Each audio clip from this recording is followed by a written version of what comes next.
There once was a man who was desperate to walk. So some friends of his took him to hear Jesus talk. He dreamt of the day he could get off his mat. But who'd have the power for something like that? Where Jesus was speaking was packed to the brim, and as hard as they tried, they could find no way in. They'd never reach Jesus. The crowd was too big. So they climbed to the roof, and they started to dig.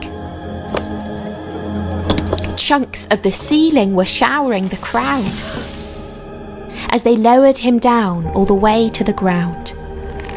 Could this be the moment? Could it be real? Could it be this man Jesus had power to heal?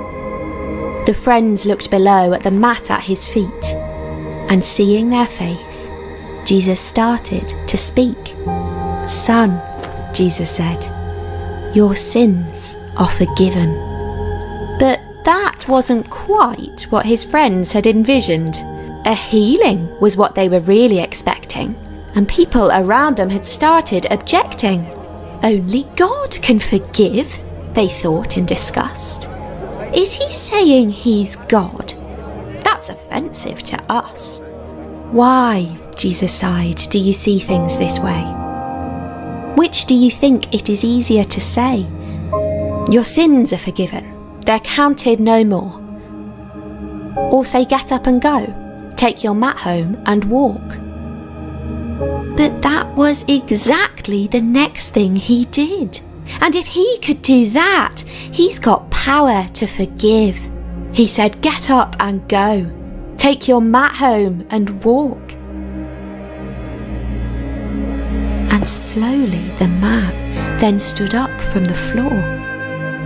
This man on the mat, who had been there for years, was standing and stretching with eyes full of tears. So surprised by this power that Jesus had shown, he set off and sprinted and skipped his way home. And although such a power is good news indeed, Jesus has seen what's our real deepest need. For he knows all our wrongs, but says he, and with power like that, we find freedom to live.